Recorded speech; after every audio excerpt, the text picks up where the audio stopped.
kulanti wacan wanaagsan dhammaan meel kastoo joogtaan dadweynaha Soomaaliyeed kusoo dhawaada qoraxay web TV oo si toos ah uga imanaya magaalada London. barnaamijkii waxaan gudagalaynaa ku ballansanayn ee baraaruga bulshada. caawa waxaa martinoo ah hoggaanka abaabulkii arrimaha bulshada Dr. Maxamed Rashiid Sheekh Cabdullaahi oo ku sugan dalka Mareykanka. marka dhammaantiin soo dhawaada insha Allah barnaamijka marka uu soo gaaro la wadaaga bulshada Soomaaliyeed. barnaamijkan baraaruga bulshada waxaan ognahay in ummadda Soomaaliyeed ay in badan hurdo ku jirtay haddana ifafaalo u muuqdo dadka Soomaaliyeed ay ku tooseen oo dantooda ay runtii ku garteen iyo dowladnimada Soomaaliyeed iyo qadiyad Soomaaliyeed waxay tahay. dhammaan ummadda Soomaaliyeed meel kasta joogto waxaan ku baraarujinaynaa inay gacmaha isqabsadaan oo ay la wadaagaan inta gobonimada jecel ay jaal ka dhigtaan. caawa martideena oo marti culus aqoon-yahan hoggaanka abaabulkii arrimaha bulshada jabhadda wadaniga xoreynta Ogaadeniya mudane Maxamed Rashiid Sheekh Cabdullaahi oo si toos ah khadka inagu soo galaya goor haddii la yidhaah. marka dhammaantiin waxaan rajaynaynaa inaad la wadaagtaan bulshada Soomaaliyeed. Maxamed Rashiid waa aqoon-yahan dhinaca taariikhda iyo geographically geeska Afrika si fiican u garanaya, gaar ahaan bariga Afrika iyo caalamkaba. waxaan weydiin doonaa su'aalo kooban oo ku saabsan qaabka jaariyadka Ogaadeniya ee dhowr iyo 60ka ay u howlgalaan. waxaa kale oo aan weydiinaynaa xaaladaha ugu dambeeyay ee geeska Afrika, gaar ahaan waddanka lagu yeeri jiray Ethiopia maanta meeshay marayaan. arrimaha Soomaaliya oo isbedel xoog leh ka dhacay oo runtii ididiilo weyn leh. dad badan oo wax ka qora arrimaha siyaasadana Soomaaliya meeshay ka istaagtay waxa ka socda bariga dhexe runtii ammaan ay ku mudatay in oo hadda aan arkay qoraal uu sameeyay mudane Faarax Macalin Dawaara aan arkayay in Soomaaliya ay gashay heerka stage-ka dowladnimada runtii lagu qiimeeyo dowladaha. marka arrimahaas oo dhan baan weydiinaynaa aqoon-yahanka mas'uulka sare Maxamed Rashiid Sheekh Cabdullaahi insha Allah tacaala. dhammaantiin soo dhawaada meel kastoo joogtaan. marka intaynaan u yeedhin telefoonka waxaan malaynayaa inuu aad heli kartaan. marka su'aalaha aan weydiiyo kadib waxaan gelaynaa dadweynaha ayaan u furaynaa si ay su'aalo weydiiyaan mas'uulka oo ma taqaanaa inooga warbixin doona xaaladaha guud ee ummadda Soomaaliyeed ku hareeraysan maanta. marka waxaan gelaynaa goordhow ayaan geli doonaa telefoonka sidaan la wada soconno. dadka Soomaaliyeed aad ayaa loo dhaxgalay dhaxgalkaas oo dhinacyo badan taabanaya. dhinacii arrimaha bulshada waa laga dhaxgalay, dhinacii diinta waa laga dhaxgalay, dhinacii maartay wadaniyadda waa laga dhaxgalay oo wadanninimadii Soomaaliyeed waa la leexiyay. marka maxaa koosgareeyay, maxaa sababay in ummadda Soomaaliyeed jahawareer ka dhaco? dhinacii dhaqaalaha laga dhaxgalay, dhinacii wadaniyadda oo waxaa ehel laga dhigtay Ethiopia oo maartay aan ognahay ummadda Soomaaliyeed waxa ka dhaxeeya. maxaa dhacay see wax socdaa, what is going on baa leeyahay. xaaladahaas oo dhan baan weydiinaynaa sababtoo ah Soomaalidu taariikh dheer ayay leedahay ummadda Soomaaliyeed oo maartay meelo badan oo caalamka haddii la tago ayna lahayn Latin America, ayna lahayn ummadaha Afrikaanka, ayna lahayn carabta lafteedu lahayn. waxaan ognahay markii Soomaaliya lagu soo duulayay runtii gumaysiyaashii imanayeen in carabta oo dhan la haystay oo diyaaradaha Soomaaliya duqeynayay ay Yemen ka soo kacayeen. Soomaaliduna ay diidanayeen marka gumaysiga. marka waxaad ogaataan in ummadda Soomaaliyeed ayna ahayn ummad la dhayalsan karo, ummad maartay ciyaar inaysan ahayn. dhammaan marka waxaan rajaynaynaa ummadda Soomaaliyeed inay ku baraarugaan barnaamijkeena sida ka muuqata magaciisa danaha iyo qadiyadda Soomaaliyeed inay dadku ku baraarugaan. ma ahayn dad lagu duulayo, ma ahayn wax la colaadsanayo, bal ugu horreyn inaad lugaha la isku duudo oo ummadda Soomaaliya ay ogaadaan inay hal qoys yihiin. qoyskaas Soomaaliyeedna meel la isugu keeno, darahoodana ay ku gartaan, gurigoodana rinjiyeystaan, gurigooda dhistaan. kadib wixii ka maqanay marka Soomaaliya ee gumaysi ku jira qaabkii loo wajihi lahaa way imanaysaa. laakiin bal markii ugu horeysa qaar baa lagu haystaa Liibiya, qaar baa lagu haystaa Koonfur Afrika, qaar baa ku la'aanaya Malawi ku xidhan oo kumanaana Tanzania beera lagu qotaa oo ay beeraha maartay lagu qodaa dhalinyaro Soomaaliyeed oo maxabiis weyn leeyahay kumanaana layskama warhayaba brazil bay iyay ku xidhxidhan yihiin yacni ummadda soomaaliyeed waxaa ku dhacay wax aada u maaragtay cajiiba ku dhacay wacalaykum assalaam waraxmatullahi wabarakaatu aad baan kusoo dhaweynayaa amiir axmed soo dhawow marka arrimahaas oo dhan ayaa ku hareereysan maaragtay ummadda soomaaliyeed guud ahaanna waxaa fiican in dadku is og yihiin oo qofku uu og yahay cilada meeshay ka saaran tahay iyo dhibaatada haddaad ogaato waa sida dhakhaatiirtu markay baadhayaan xanuunada qofka ama maaragtay ku dhaca bini aadanka waxaa la raadiyaa cudurkan si daawadiisa loo helo meeshuu ka yimid nooca uu yahay kadib waxaa dawada ku habboon ayaa qofka lagu daweynaya laakiin qofka waana xanuunsanaya madaxa ay xanuunaya ama gacantana ay xanuunaysa dhakhtarkii markuu tago dhakhtarku iskama daweyn karayo sababto oo haddii yidhaha gacantana ay xanuunaysa keliya wuxuu siin karaa kiniinka barasitamolka la yidhaha maaragtay xanuun baabi'iyaha meesha barasitamol baa laga yidhaha banadolka marka arrimahaasoo dhan ayaa marka ummadda soomaaliyeed ku hareeraysa marka ummadda soomaaliyeed xanuunka haya waa in baaritaan markii lagu sameeyey intaa ka warhayo waa qabyaaladii waxay zuulisay markaa wadaniyadii bay meesha ka tirtirtay waxay u sahashay marka cadowgii soomaaliyeed inuu soo galo soomaaliya oo uu dhex fadhiisto uu la wareego ay sababtay marka qof kastoo soomaaliyeed ama qoys kasta markii la yidhaha soomaalida waxaa la yidhaha qabiilka lagu imtixaamay wuxuu ka dhigtay garabka saaray uu yihi waxaan saaxiib nahay ethoobiyan saaxiib nahay nin kastoo soomaaliya wuxuu ku leeyahay annagayna wadataa marka waxa weeye waa loo kala badiyey halkaa ayaa marka cudurkii soomaaliyeed waa la ogaaday inuu qabyaalad ka yimid qabyaaladiina ay gumaysi hoosgeysay ummadda soomaaliyeed marka maanta baraaruga dhacay waxaad ku garanaysaan dowladda soomaaliyeed maaragtay 8 bishii labaad la doortay magaalada muqdisho caasimadda soomaaliya lagu doortay iyadoo dowlado hore ay ka horreeyeen in maanta heerka aan taaganahay oo soomaaliya taagan tahay uu meeqaan fiican yahay tusaale waddanka sacuudiga iyo waxaa isku dhacay waddanka iiraan sanadkii hore dowladda soomaaliya xiriirkii u goysay maaragtay iiraan u goobaali hadda waa tan carabtu is haysata ee dhibaatada weyn taagan tahay soomaaliya hal dhinac ayay ka istaagtay arrintaas waxay noqotay in ummadda soomaaliyeed baraarugeedii ay sharaftii soomaaliyeed dib u soo laabato marka akhyaaray waxaan u yeedhayaa mas-uulka ayaan u yeedhayaa goordhow si uu noogala qayb qaato barnaamijka haddii ilahayna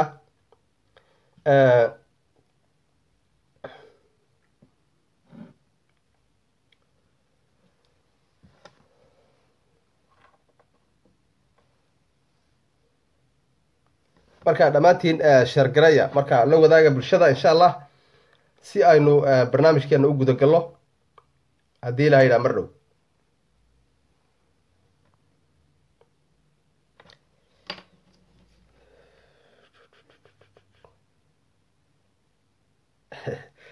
marka raalli ahaadaya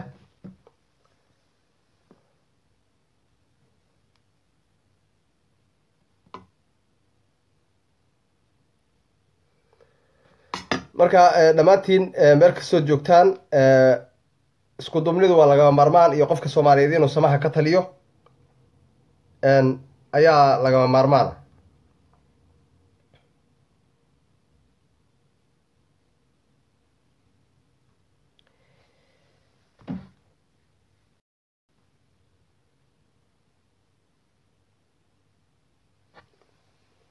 hale ahaada waxaan raadinayaa weli xiriirkii baan raadinayaa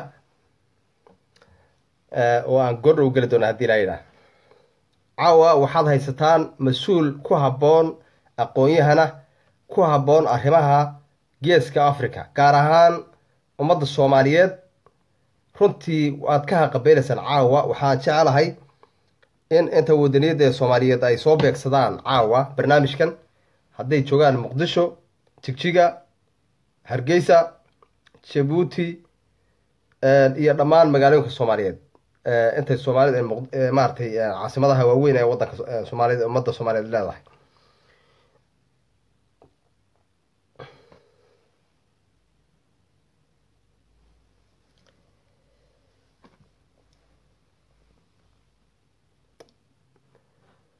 marka waxaan rajeyneynaa in mar dhow aan helo si aan barnaamijkeena u gudagalno haddii ilaha yidhaah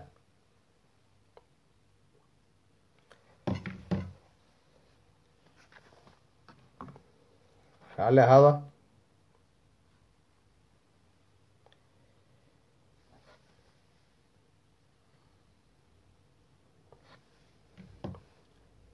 waa inaan wax idinku sii maaweliyaa hadii kale waad soo dhowdhowreysaan moogta. raalli ahaada.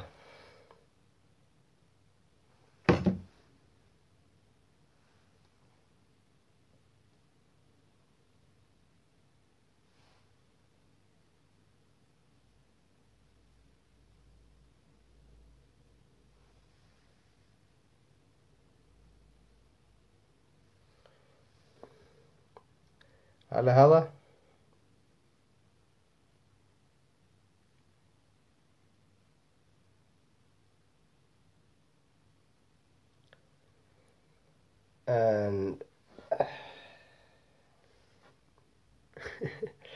marka waxaa weeyaan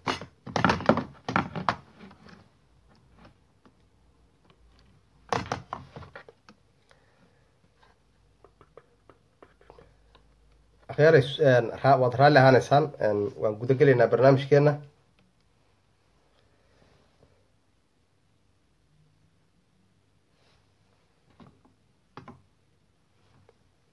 waxay raalli ahaadaya.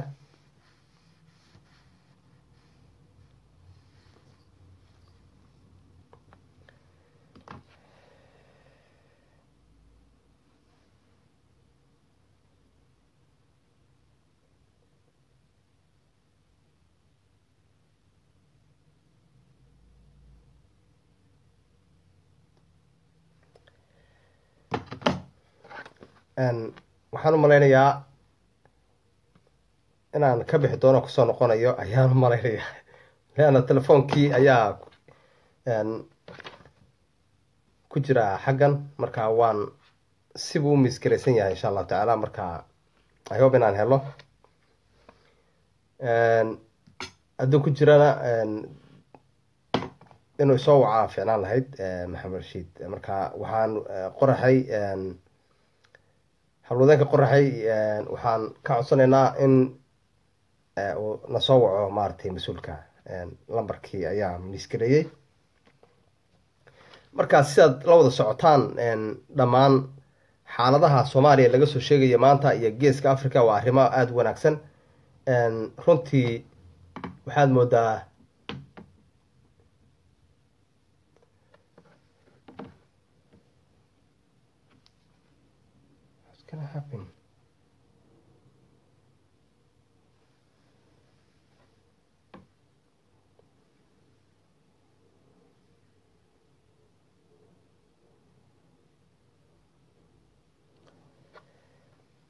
raalli ahaada. waxaa weeyaan khadka marka waan sugaynaa insha allahu tacaala hawlwadeenka qoraxay inay nagu soo xidhaan doctor maxamed rashiid. lambarkii goorta dhaweedaan ka wacay inay uu maaragtay iga soo baaqa insha allah. anaa ku celinaya. marka waad mahadsantihin. marka sidaan la wada soconno dhammaan ummadda soomaaliyeed waxaad moodaa shacbiyan ummadda soomaaliyeed inay dareen xoog leh ay ka qabaan jiritaankii dadka soomaaliyeed iyo ummadda soomaaliyeed. dhammaan ummadda soomaaliyeed hadda waxaa ka muuqata gurmad xoog leh ayaa loo galay dhalinyarada lagu haysto waddankaas maaragtay burburay ee maaragtay carabta maaragtay libya. marka waxaad moodaa in isbeddel xoog lagu dhacay. aniga inta meelood laygala soo xidhiidhay markii gabadhii yarayd hooyadeeda ooyeysa laga soo saaray xeryaha qaxootiga. inta magaalo aan dhowr iyo 10 magaalo oo yurub dhexdeeda ah waa laygala soo xidhiidhay iyadoo qof walba oo soomaaliya kala deegaan nin walba uu ka yimid. jabuuti qaar ka yimideen, qaar somaliland, puntland, gobolada dhexe soomaaliya, jubbada hoose, baayo intaas ummada soomaaliyeed, gaarisa, ummadaasoo dhan gabadhaa yar hooyadii maaragtay soo oyday nin walba oo soomaaliya ayaa jidhka u dhaqaaqay. marka waxaan marka dareemaynaa in ummadda soomaaliyeed runtii ay midowday ayna muuqato inay u baahan tahay keliya inay dowladnimadooda hadda soomaaliyeeda la helay qof walba oo soomaaliya uu taageero oo aan maaragtay runtii si looga baxo dhibaatada ummadda soomaaliyeed haysata maaragtay dhinac walba kaga timid. waxaa dhinac walba ummadda soomaaliyeed dhinacii socialka haddii la yidhaaho dhaqankii soomaaliyeed burbur ku socdaa mataqaanaa waa la burburinayaa waad kaad aragtaan ummadda soomaaliyeed ay wada leedahay walaalaheen Ethiopia waa ka ummadda soomaaliyeed ee Soomaalidii gumaysiga ku jirtay ogaadeen iyo la leeyahay Soomaalida Ethiopia yacni burburka ku dhacay ummadda soomaaliyeed ayay ka mid tahay nin dadkiisii ku sheegaya inay Ethiopian yihiin waa arrin cajiib oo Soomaali hadda Soomaali pure oo siyaasi soo maray oo jaamacada macallin ka ahaa yaa wuxuu qornay Soomaalida Ethiopia yacni waxaa dhacay wax weyn ayaa ummadda Soomaaliyeed ku dhacay alxamdulillah hadda waxay u egtahay in laga badbaadayo oo arrintaas ay kasoo kabasho fiican ay ku socoto ayay u egtahay marka waxaan u malaynayaa waan idinku raajiyey inaan helo mas-uulka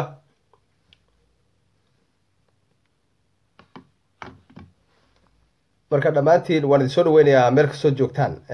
waxaan weli sugaynaa howlwadeenka qoraxay web t v inay nagu soo xidhiidhiyaan doctor maxamed rashiid lambarkii goorta dhaweyd aan kala hadalnay inuu ku soo celiyo insha allah oo nooga soo baaqo naga ku celinayna haddii ilaha ilaah marka dhammaantiin ummadda soomaaliyeed waan soo dhaweyneynaa waa khalad soomaalida Ethiopia yacni miyana waa jaa-ifo weliba waa gaf weyn aflagaado weeyaan nin Soomaaliya oo raba gumaysiga inuu ku hoos baxo oo Soomaaliya oo mataqaanaa waddan shisheeye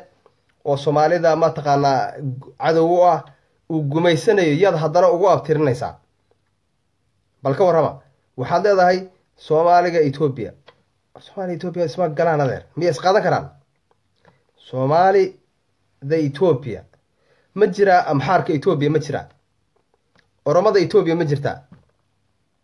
Tigreega Soomaaliya ma jiraa waa may Soomaa Tigreega Soomaaliya haddaan ka waran idhaaho maqala dadka jooga waa Soomaali haddaan idhaa waa caasimadda Tigreega haddaan ku idhaa waa Soomaali weeyaan xamar baa looga talinaya amxaarka jooga Gondar iyo Goojaan ama Addis Ababa haddaan idhaa waa Soomaali baa tahay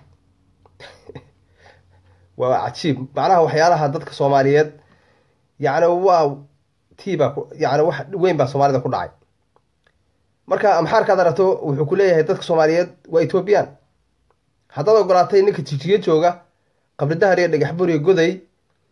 waxaad ogolaataa adiguna adoo xamar iyo hargeysa jooga inaad waxaad ogolaataa in berika maalin adiga lagu sheeganayo sababtoo Soomaali adiga kaamidaad ogolaatay inay Ethiopia noqdaan say ku dhici kartaa marka wa calaykum assalaam waraxmatullahi dhammaantiin soo dhawaada meel kasoo joogtaan wax dhici kara maaha yacni wax la yaab la wey wa calaykum assalaam axmedow soo dhawo walaal marka waxaad ogaataan ummad Soomaaliya oo dhul weyn oo khayraad leh oo runtii baaxad leh oo tiro iyo tayaba leh oo xuduudda la sameeyey ee xuduud beenaadka ah from Djibouti oo Soomaaliya ilaa iyo Doolow Soomaalidu way haysataa waddanka Soomaalida laga haysto ogaadeenaya ama Soomaali galbeed qof waliba soo doona ha ugu yeedho waxaad la socotaan inta inuu xuduud la leeyahay ummadda marka Soomaali weyn ee xorta ah iyo ummadda gumaysi ku jirta Soomaaliyeed dhulka waxaa baaxad weyn dhulka gumaysi ku jira ayaa ka ballaca ka weyn dherarkiina way siman yihiin intaana ummad Soomaaliyeed baa buuxisay oo degan waxaa marka lagu sheegayaa oo hadda ay ummadda Soomaaliyeed ugu yeedhayaan Soomaalida Ethiopia ogolaatay laakiin Hargeysa miyay ahaanaysaa Soomaaliya xamar miyay ahaanaysaa haddaad ogolaatay marka inay noqoto jigjiga Ethiopia waxa weeyaan waa dibigii caddaa iyo dibigii madooba maalin kaasaa la soo cunayaa kaa markaad ogolaatay inuu noqdo ood u qabato ninkii maaragtay kasoo horjeeda ee diidanba gumaysiga aad u geyso intaad qabato adiga macaanuu ku siinayaa miyuu ku daynayaa berita marka wuu kuga soo socdaa waxay u socotaa Ethiopia baddaas Indian Oceanka ayay u socotaa horaa loo sheegay oo la yidhi 9 milyan dekad la-aan ma ahaanayaan marka waa inaad ogaataan waan ognahay hadda dekada berbera inay ku tugtameen oo mataqaanaa in badan ay hadda carabtan qaadatay xitaa dekada berbera shaarka laga siiyey macnaha la wareegtay Ethiopia percentage baa laga siiyey waxaa loo ogolaaday heer ay isticmaali karto marka tag ma odhan karaan marka hadda somaliland oo kale for example ethiopia ay naga tagda kadanada ma isticmaali kartid ma odhan karaan sababtoo ah waxay ogolaadeen jigjiga inay ethiopia tahay iyagu marka ma soomaali bay ahaanayaan ma halkaasi keligood joogayaan way adag tahay aad bay u adkaanaysaa xaqiiqatan arrintu arrin sahlan ma aha ummadda soomaaliyeed laakiin rajada iyo ididilada muuqata waxaa muuqata in ummadda soomaaliyeed ay runtii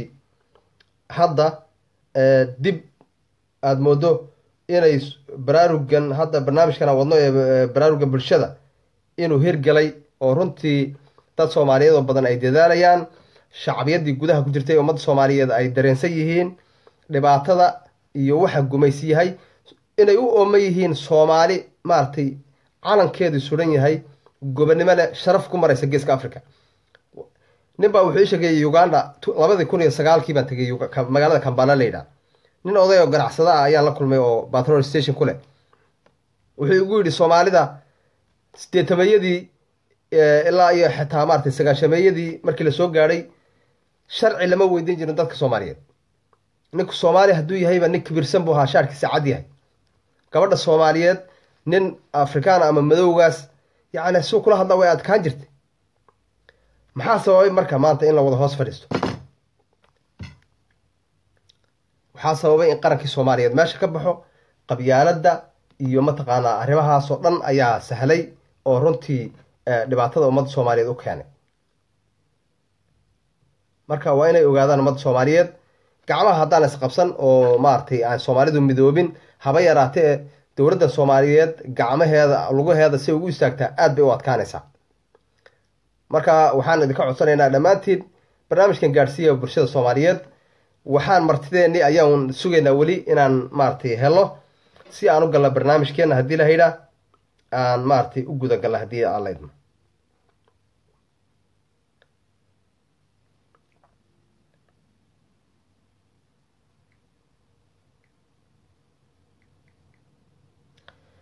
marka akhyaaray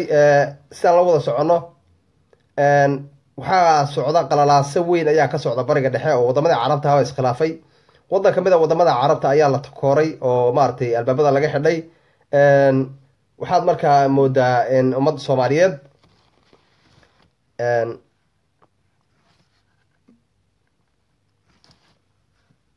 waxaad moodaa marka ummadda soomaaliyeed inay hal dhinaca ka wada arkeen waxaan xusuustaa magaalada muqdisho anagoo joogna xamar oo dhalinyaro ah markaa iskoolka ka baxnay ciraaq markay ku duuleysay kuwait safaaradii markaa ciraaqa ku tiilay meesha la yidhaha lamber 4 ayaa dhalinyaradii soomaaliyad oo dhankii u galeen soomaalida inta badan marka ra'yigeedu waa mid weeye hal dhinac bay maraan iyagoo le waxaan difaacaynaa waddanka ciraaq ayaan mataqaanaa garab istaagaynaa oo laleeyahay markaa waa lagu soo duulayaa hadda markii waddanka la yidhaha qatar isugu tageen wadamada khaliijka sacuudiga hogaaminayo iyo masaarida iyo mataqaanaa qadaadaweyn oo dhan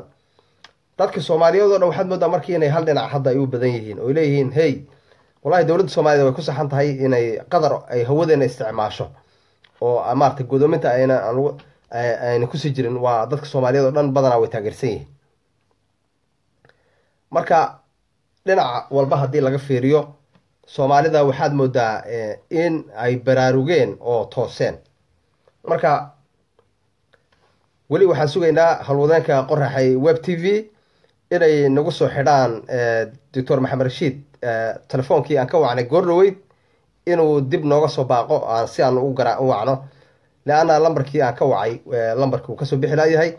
kanaan hadda isticmaalayo o aan kaga jiro idaacadda ama t v-ga live-ka ana dib uguma noqon karo oo lambarkii ku jiro marka waa inaad la socotaan waxaan sugaynaa weli arrintaas ayaan sugaynaa haddii lahayda marka waan sugaynaa inay nagu soo xidhaan marka ummadda soomaaliyeed meel kastoo joogaan hadda dadkan hadda lagu haysto saxaraha dadka soomaaliyeed ee gurmadka ugu badan sameynaya waa dadka somaliland kasoo jeeda wey xaqiiqaan idiin sheegaya gabadhii yarada hadda hooyadeed markay qaylisay aniga inta qof ee ila soo xidhiidhay aan connection u sameynayey hooyadaas si loo caawiyo tiro ma lahayn shacabka ugu faraha badan ee gurmadka u istaagay waxay ahayn dadka kasoo jeeda halkaas maxaa yeelay way danqanayaan, waa soomaalinimada lama goyn karayo. meel kastaba ha joogaan, dadka Soomaaliya oo dhan baa u gurmatay, laakiin qaabka ay meediyaha ama loo tabinayay ama dadka Soomaaliyeed u gurmanayeen way ku mahadsan yihiin ummadda Soomaaliyeed. laakiin anigu intay shakhsiyan aan garanayo oo xidhiidhkaas ama ordaysay waxaa u badnaa shacbiyadaas maaragtay halkaas. marka waxaan odhan karaa dadka Soomaaliyeed waxba iskuma seegana, way waa dad wada maaragtay isdhalay, walaalo ah, ehela, qof walba oo Soomaaliyeed maaragtay uu ka naxayo. marka waxaad ogaataan marka ayaantan marka Uganda tagay 2009kii habeenkii aan kasoo dhoofayay halkaa waxaan arkay gabadh Soomaaliyeed oo diyaaradda laga reebay, af ma garanayso. runtii marka way ku dheganaayeen nimanka meesha joogay ee reer bahraha. dayuuradeedana waxaa ka dhinay 15 minutes waa la xaroonayay. waa dib baan usoo noqday. markaan soo noqday gabadhan maxaad ku haystaan, ninkeeda usoo diray visa sharci bay ku socotay, waxay rabeen inay xoogaa qashqashaadaan si ay dhaqaalo uga helaan. marka nin kale oo diyaafalaadkii la socday baan helay. dib baan usoo wada noqonay oo Soomaaliya. gabadha meel ka timid ma garanayno. waxaan ku nidhi ma tegayno, diyaaradda waanu ka hadhaynaa, waxaan la hadlaynaa safaaraddii fiisaha soo siisay ee Sweden bay u socotay markaas. si khaladaba ayaad u haysataan. dib bay isugu noqdeen, gabadhii waana la soo raaciyey. haddaan ka tegi lahayn diyaaradda laga reebi lahaa, ama waxay wadatay shilimaada ayaa laga furan lahaa. waxa weeye markaa dadka Soomaaliyeed saas waxay isu caawinayaan. qof Soomaaliya meel taagan kama tegaysid. marka waa inaad ogaataan arrinta iyada ah. marka wax yar suga, telefoonkii baan baadigo baan gelaya haddana. telefoon cusub marka is too difficult. dhammaantiin soo dhawaada, raalli ahaada akhyaaray. telefoonka ayaan khadka laga soo wacay, marka barnaamijkeeni ayaan ku soconaynaa. waxaa marti noo ah barnaamijka noogu ah hogaanka abaabulkii arrimaha bulshada jabhadda wadaniga xoreynta Ogaadeniya, mudane Maxamed Rashiid Sheekh Cabdullaahi oo ah aqoon-yahan Soomaaliyeed. gudoomiye kusoo dhawow barnaamij live ah oo ka baxaya Qoraxay Web TV. Qoraxay TV iyo adigaba iyo dhageystayaashaba waan idin salaamayaa. Assalaamu calaykum waraxmatullaahi wabarakaatuh. وعليكم السلام ورحمة الله وبركاته. هاد بان كسو دوينينا. ay gudoomiye ugu horeyn waxaan ku weydiinaynaa su'aalo kooban, kadib waxaan gali doonaa maartay barnaamijkeena. waxaad warbixin yar oo kooban marka hore aan ku weydiin doonaa intayna warbixinta u galin jaaliyadaha Ogaadeniya maartay ilaa dhowr iyo 60 jaaliyadooda ama maartay 700 ku dhawaaq caalamka daafihiisa. waxaan ognahay inay si wanaagsan u shaqeynayaan oo ay runtii gumaysigii Ethiopia ay geeskan ka sifeeyeen qaaradda Yurub iyo Mareykanka. ay wafdi Ethiopiana hadda muddo 8 bilood ma iman. marka guud ahaan sidee ugu suurta gashay inay jaaliyadaha Soomaalida Ogaadeniya ay ku guuleystaan inay ka hortagaan gumaysiga safaradiisa? marka hore jaaliyadaha Ogaadeniya ee daafaha adduunyada ayaan salaamayaa. waa jaaliyado aad iyo aad u qiimo badan. sida adduunyada kaleba ay tahay, dal waliba ama ummad waliba dadka ka dhashay ee waddan kale ku beerma ama u shaqo taga ama ku nool way is ururiyaan oo jaaliyad bay noqdaan.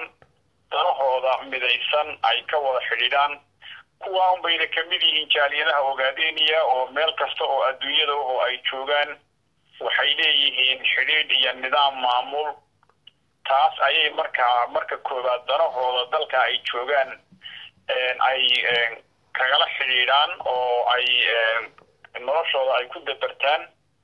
mar labaadna muhiimadda ugu muhiimsan ee ay qabtaan ay tahay inay dalkoodii iyo qadiyadoodii ay ummadoodii ay ka yimaadeen ay ugu heeliyaan. marka jaaliyadaha adduunyada waxaanu kaga duwanahay jaaliyadaha Ogaadeniya cadow baa haysta waddankoodii. jaaliyadaha kale adduunku waddankoodii dadka maamulada ka jiray wax la qabtaan. laakiin waddankanaga dhibaata haysata oo ogaadeenaya cadaawad iyo gumaad iyo dhibaata lagu haystaa oo gumaysi baa haysta shicibkooda la gumaysanaya ayay u heeliyaan halgankoodana way garab istaagaan jaaliyadaha ogaadeenaya wadciga ayaana baray oo jaaliyada goobannimo doona weeye halganka ONLF ay hogaaminayso ayay garab galaan oo ay taageeraan ummadooda qaxaysa ee burburaysana way u heeliyaan beenta iyo barabagandada gumaysigana way ka hortagaan ay adduunyada la doonayeen in been iyo sheeko aan jirin laga gado in badan baa lagu soo loolabahayay laakiin hadda caasaarihii jaaliyadaha ayaa haysta oo gumaysiga Itoobiya iyo beentiisii caalamka way ka gadmi weyday meelo badanna waa laga nacay oo xataa inay ku dhiiradaan oo yimaadaan way suurtagelinaadahay arrintaasi waxay ahayd dagaal muddo dheer soo socday oo ay ku adkaadeen jaaliyadaha ogaadeenaya waad mahadsantahay mudane sidee idinku suurta gashay jaaliyadaha baaxadda leh ee dhowr iyo 60 waddan ka howlgelaya in aad maartay aad u howlgelisaan waa sida aan hore kugu soo sheegay jaaliyaduhu horta sidoodaba dee dantooda ayaa iyaga marka hore baraysa inay jaaliyad noqdaan oo isnidaamiyaan kadibna dee waa uu lagu loolamayaay oo cadowguna uu doonayay inuu wax gashado ama isaguba jaaliyada ka dhigto marka dadku ma aha inaan anagu u suurtagelinay oo keliya dee dadku iyaga ayaa bisil iyaga ayaa dooranaya dantooda ayaa halganka ku jirta halgankaasay taageerayaan oo keliya anagu nidaamka ay sida adigu hadda adii wareysanayso oo bay jaaliyada ula soo jawxa ula xidhiidhaan ama ONLF sida un bay ONLF u taageeraan ONLFna wixii markaa jiray iyo wadciga jiray iyo siyaasadda caalamku meesha ay tahay un bay ka gadaawaysiisaa marka ma aha mid ay ONLF iyadu ay dadkan abuurtay dadku waa muwaadiniin iyagu halgankooda doortay oo halgankooda ku biiray oo halgankooda iyaga maamulka dhisanaya iyaga isa samaynaya marka waxaan oran karaa hadalka saad ii weydiisay bilcagsigiisa ONLF waa urur siyaasi ah oo dagaalama oo Itoobiya ay sayaan oo qadiyada ogaadeenaya iyo gobonnimo doonka u taagan halgan dheer buu soo dhaxlay jaaliyaduhu waa shicibkii reer ogaadeenaya oo halgankooda u guntinaya iyaga asala iyaga halgamaya marka halgankii iyagu ay halgamahayeen oo jahadoodii iyo halgankoodii ay ku biireen iyagu oo ay kamid noqdeen u hiiliyeen ayaa arrinta suurta gelinaysa waa halgan shacbi ah halganka ONLF ay ku jirto iyaga ayaa dhaqaale ku bixiya iyaga ayaa waqti ku bixiya ma aha marka jaaliyadu mid ay ONLF abuurayso oo ay waqti ku bixinayso ONLF ay dhaqaale siinayso ONLF ay abuurayso ay samaynayso ma aha jaaliyaduhu iyaga ayaa halganka dhalay iyaga ayaa halganka wada iyaga ayaa dhaqaale ku bixinaya iyaga ayaa is abaabulaya iyaga ayaa is dhisaya sidaa weeye arrintu aad baad u mahadsantahay mudane waan kaa mahad celinaynaa sidaa wanaagsaneed warbixinta noogu siisay qaabka kale ee maaragtay jaaliyad kale oo waxaan ognahay gumaysi ku jira oo kasoo jeeda wadamo fara badan sida wadanka Oromiya wadanka qowmiyadda Benishangul Gambela waxaan la soconaa kulley wadamadan aan ku sugannahay in jaaliyadku ay aada isu garabsanayaan oo ay hadda aada moodo inay ka midoobeen qaabkii ay u xoroobi lahaayeen marka barnaamijkaas hadda siduu socdaa jaaliyadaha ogaadeenaya oo halgankooda lafdhabar u ah wuxuu socdaa si fiican iyagoo matalahaya halgankooda waxay xidhiidh la leeyihiin cid kasta oo mucaarada oo kasoo horjeeda gumaysiga Itoobiya waxa ay xidhiidh la leeyihiin cid kasta oo horu socda oo gobonnimo doona waxay cadow u yihiin cid kasta oo taageerta gumaysiga sidaa daraadeed jaaliyaduhu waxay heshiis la yihiin jawxo ama ONLF ururada ay la yihiin heshiiska jaaliyadaha taageera مثلا waxaa jira urur isku bahaystay ama isbahaysi la yiraahdo BFD oo ay ku boobeen Gambeelada Sidaamada Benishangulka Oromada iyo Ogaadeniya ama ONLF ururada siyaasiga markay boobeen isla markiiba way la cidbiyeen oo jaaliyadaha ka kooban 5 qolo way wada hawlgaleen oo way wada shaqeeyeen waxaana hormuud u ahaa jaaliyadaha Ogaadeniya oo lafdhabar u ahaa marka siyaasadda oo marba meesha ay daaran tahay jaaliyaduhu way ka jawaabaan oo ficil bay kaga jawaabaan jaaliyadaha marka waanu wada hawlgalaa isbahaysiga BFD baanu noolaynay oo fagaaro kasta aanu isugu nimaadnaa oo meel kasta aanu ku wada hawlgalaa mucaaradka kale Ethiopiana waanu ururinaynaa hadda maalmahan waxaa socda mucaaradada kale oo markii hore aynaan isbahaysi lahayn inaan soo dhaweynayno oo ay ugu horeeyaan qowmiyadda Amxaarada oo hadda waqtigan iyaduna ku soo laga yaabo inay ku soo biirto isbahaysigaas ay ONLF hogaaminayso waa arrin wanaagsan guud ahaan marka waxaan u gelaynaa barnaamijkeena ayaan guda gelaynaa laakiin hal qodob ayaan rabnaa in dadweynaha loo jilciyo isbahaysiga BFD inaad maartay aan ogaano oo dadka Soomaaliyeed ay ogaadaan inta qowmiyadu ka kooban yahay iyo qaabka maartay barnaamijka ku hadda ku hawli jiro markii hore waxay ahayd laba isbahaysi baa samaysmay oo ay u qaybsameen mucaaradka ka soo horjeeda Ethiopia qowmiyadda Tigreega marka laga yimaado qowmiyadaha kale Ethiopia dhamaantood waxay lahaayeen jabhado ka soo horjeeda taliska EPRDF ka jira Addis Ababa xataa Tigreega laftiisu jabhado ayuu samaystay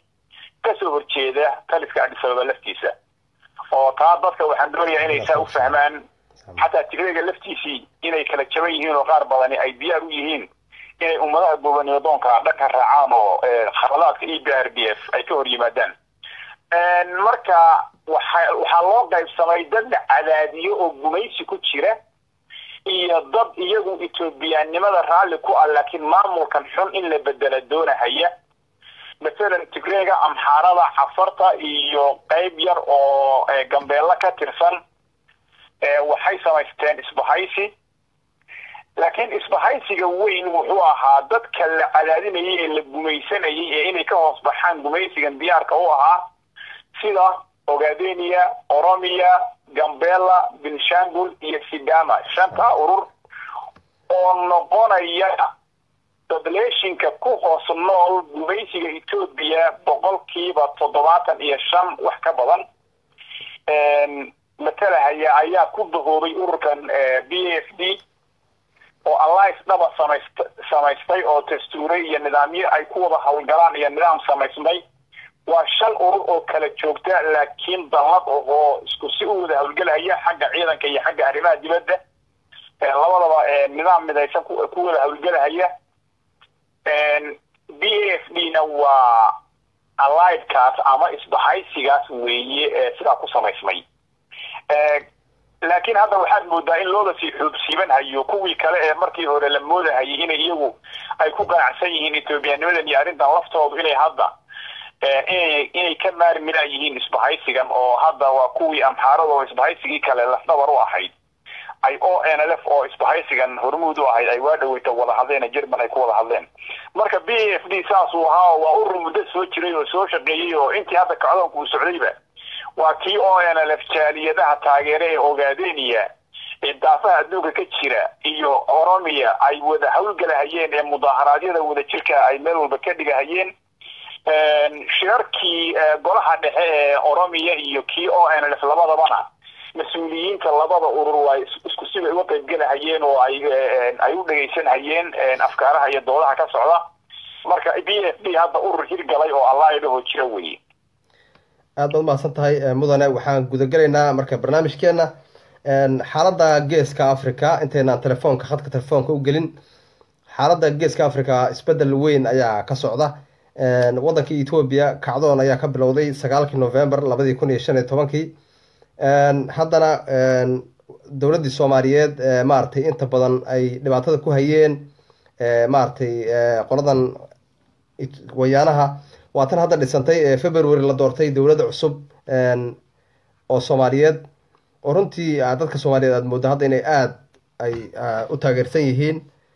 beesha caalamkana la soo noqotay haybadeedii sida muuqata bal isbedelka hadda ka dhacay bariga Afrika ummadda Soomaaliyeed guud ahaan dan intee leeg ayaa ugu jirtaa in maaragtay dib ay soomaalida usoo kabato ayaan ku bilaabayna insha allah. horta waa inaad xusuusnaataan oo dadkay dhegeysan hayaana ay xusuusnaadaan 2 sano ka hor oo NLF markay campaignkan ku jirtay baraarujinta Soomaalida dad badan baa la yaabanaa oo NLF oo lahaa Amxaaro tan iyo Boosaaso iyo Muqdisho meel walba ay qabsatay qoladani xagee ku socotaa. Ethiopia markii ay annaga Soomaali lagu qabanayay oo NLF la qabanayay oo Hargeysa iyo Boosaaso iyo meel walba lagu leeynayay حتى جيبوتي ودول حر لمودة هي إلى كينيا مر ومركي أنا في الأول لين يلوسوا كقبل هي مخابرات إثيوبيا لو أديجة هي صوماليا أنا كأربع سنوات صوماليا ذا لا دريرنا وحنو جنّي وحنو نكون بدل سياسة بروكسي وارك يلا استعمار في صومالي نوقف في إثيوبيا وبالله أورمو يا أمحارو يا جنبلا يا بنشانغول يا عفر بوان وقالي قارن بحيسنا يا قارن أيام كارديني صومالي ذا فقارياش عالمي جو هذا بنكبر روتيني last 5 years وأنا dagaalkii noocaas ahaa siyaasiga ahaa oo ay bilowday midadalkiisii weeye haday suugaan tahay haday siyaasad tahay haday khudbado iyo fagaaro tahay haday media caadiga ah kale iyo information technology in la isticmaalo ay tahay iyo haday si siyaasi in loo wada hadlo ay tahay Soomaalida iyo Geeska Afrika baraaruga maanta ka jira ee ka socda oo NLF ayaa saldhigu ah oo mahadiisa leh oo ay cid waliba hadda ay ogtahay taasi waa qodob taa waxaan doonayaa in la ogaado cid kastoo dhageysanaysaay ciidan xastaynina way ka marxaati kici kartaa anigan kula hadlahay hadaladii aan duubay 2 sano ka hor su'aalihii la weydiinayay iyo weegan su'aalaha la weydiinayo waa very different macnaha Ethiopia oo camlaha qof meel laga maray aan jirin oo cidda hay'ada ama wax ka sheegtay cid waalan ay tahay oo ninka Soomaaliga ee siyaasiga awaalay wataa uu yiraahdo oo ninku uusan dadkiisa kalsooni ka raadinaynin adisababa uu kalsooni ka raadiyay sida uu NB Soomaaliya ku noqdo oo saasaa jirtay Geeska Afrika 2-3 sano ka hor maantana meesha ay maraysa waa la arkaa horta taasi waa qodob isbedel baa socda isbedelkani wuxuu qayb ka yahay isbedelka caalamka ka socda adduunyadii halka il kaliya lahayd way baan bay noqotay 10 dood baa hadda maanta jira adduunyadii hal qoys kaliya ama hal dawlad kaliya la wada dhowrayay baan bay noqotay iyagii waa wada kala furfuranaya neeta hadda khatar ku jirta Yuruba kala jabaysa waxa weeyaan Carabtii iyo Khaliijkiiba hadda waa kuwa isku wada qarxay oo wada haysta Geeska Afrika Soomaalidii loo dardaar welinayay baa dawlad xoog badan inay noqoto la rabaa sanad gudihii bayna Soomaaliya dawlad macnaheedu ku noqon doontaa haddana wadadii way ku taagan tahay Ethiopia hadda la isku kala hayaa oo la isku xajin lahayahay waa la kala dhaqaaqay EPRDF baa isku soo dhiiratay generaaladii ciidamada Ethiopia hadda isayo oo 3 group kala fadhiya weli reer galbeedka dhaqaale isticmaalayo inay isku xajiyaan doonayay waa la isku xajin lahayahay waa kan ay wasiiradii la wada bedbedelay oo hadda oroma intaas wasiiru koodii qoleebeentaasi la leeyahay waa lagu salimi lahayahay oo waxa ay ku qaboobi lahayihiin meeshay ku biyo shubato waa la arki doonaa laakiin adduunyadu gobonnimadoonkii qoriga caaradiisa ahaa wuu isbedelay oo waxa hadda socota gobonnimadoon siyaasi ah waxa lagu dagaalamayaa siyaasad waxa lagu dagaalamayaa arrimo badan oo hoose marka shaxdu si adag bay u socotaa ninkii taa fahmi waaya oo isagu oo noqdo uu deegaas dhagoole wax waa hore jiray uu daba orday isaga u taala isbedel caalami ah adduunyada ka socda mid gaarana Geeska Afrika ka socda aad baad mahadsan tahay mudane waxaan ognahay in wadanka Ethiopia loogu yeeri jiray in uu kacdoon ka bilowday 2015 bishii November xaguu ku dambeeyay kacdoonkaas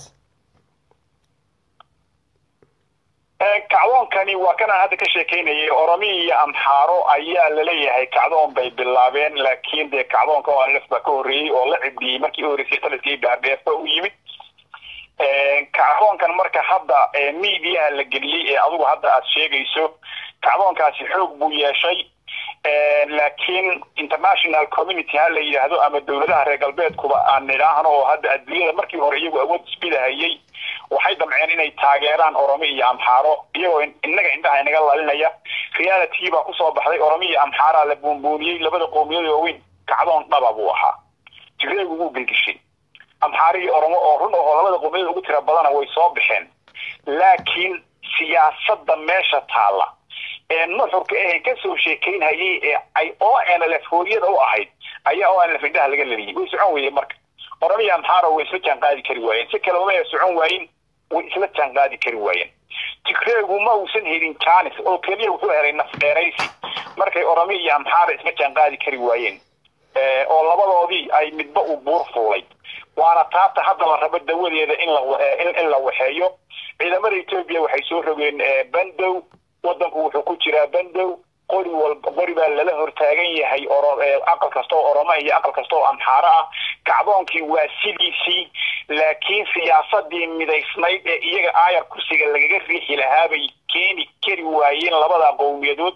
oo reer galbeedku ay u hanweynaayeen innagana maadaama arrinteena laga dareemayay gooni u goosad iyo arrimo noocaasa waxyaalo badan baa inaga markaa dhinac indhaha leenooga lelinayay arrintii inagii bay hooyo tiiro inaga dib leenoogu soo noqday hadda waa laga yaabaa hadda marka inay fursadu sidii hore inay ka dhib yaraato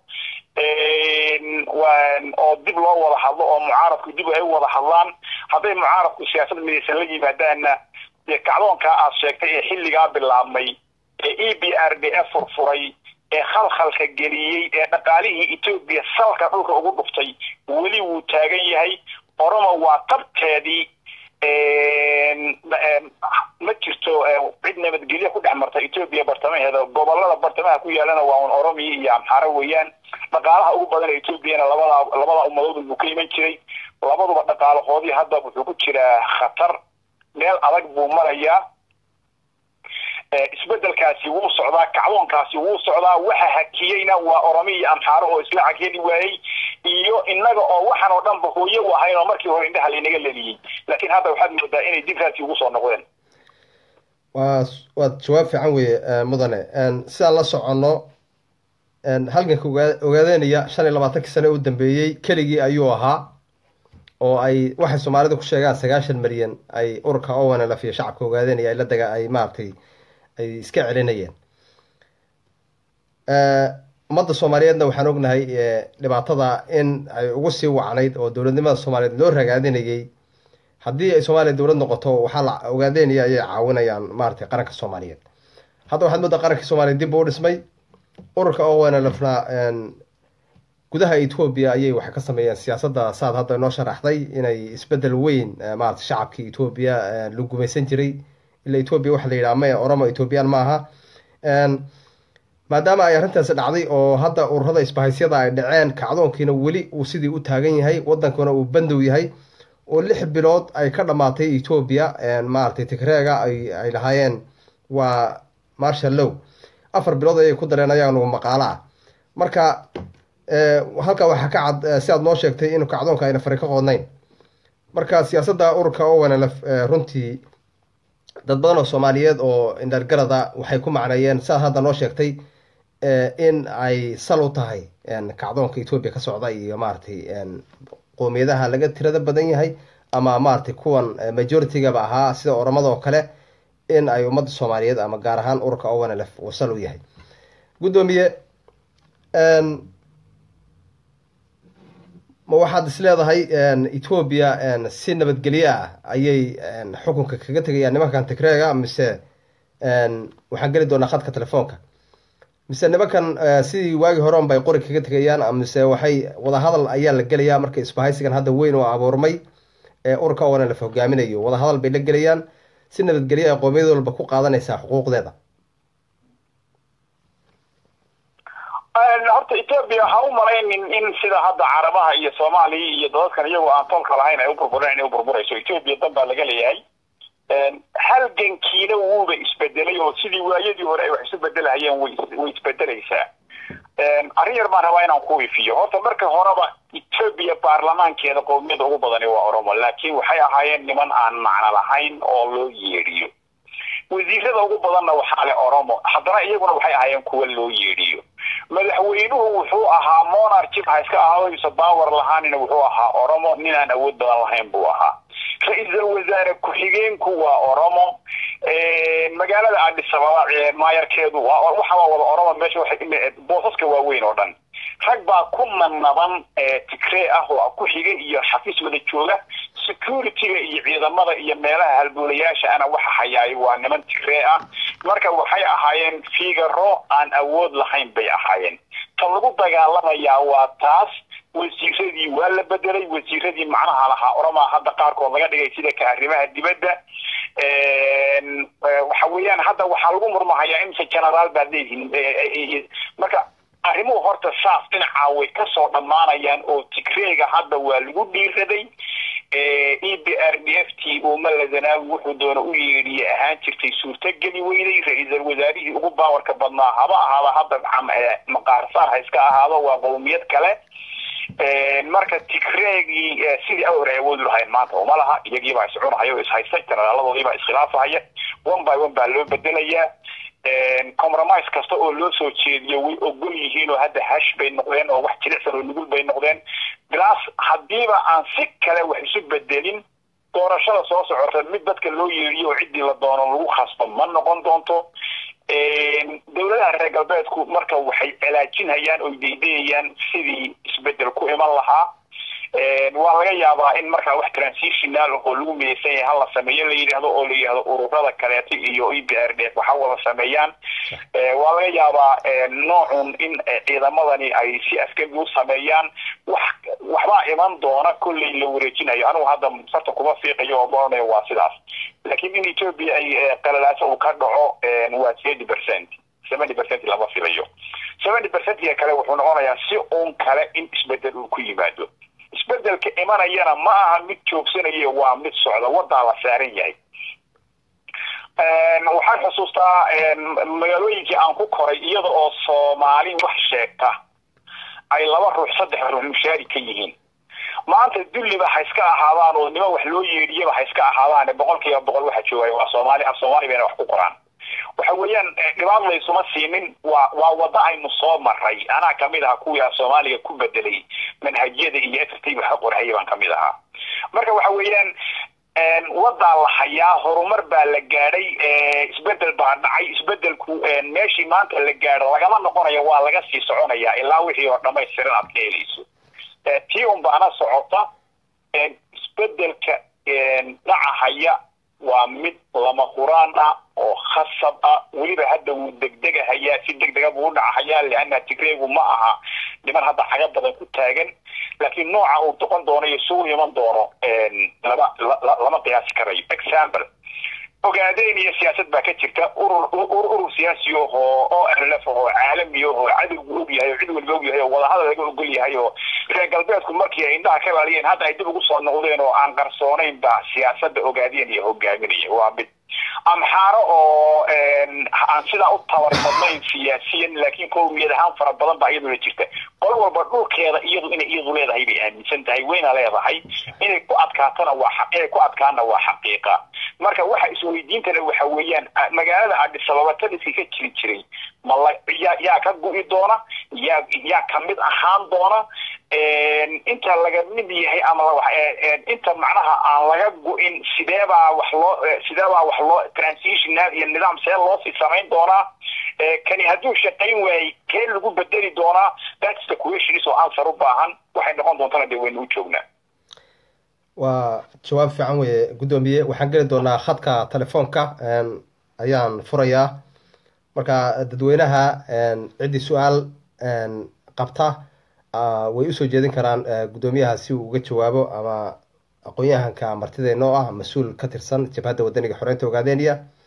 ayaa caawa marti noo ah aqoon fiican u leh arrimaha geeska Afrika si fiican ayaad u maleynayaa inaad uga dheregteen faahfaahinahaas ugu dambeeyay xaaladda Ethiopia khadka telefoonkana wuu inoo furan yahay waxaan ugu dambeyntii dhinaca su'aalaha jabhadda wadaniga xoreynta Ogaadeniya muddo 25 sano ayay soo halgamaysay waxay aan ognahay inay ku guuleysatay kheyraadka Ogaadeniya in ay difaacaan in shacabka Ogaadeniya wali ay maartay adkaysigii ay u adkaysteen maartay gumaysiga culayskii la saarayay iyadoo ognahay in gumaysiga Ethiopia uu Soomaaliya u talaabay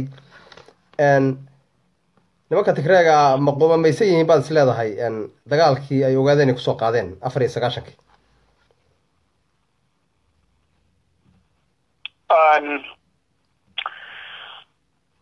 su-aal adagoo iyagu inay ka jawaabaan ay ku habboonayd laakiin tigreegu ma aynan mahadinin inay ogaadeen iyo ay dagaal ku qaadaan 94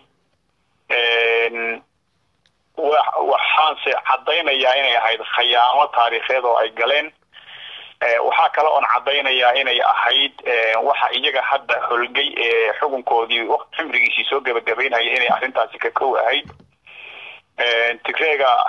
waxay ahaayeen niman markii horeba Soomaaliya lagu ababiyay cidii ababisay ama ay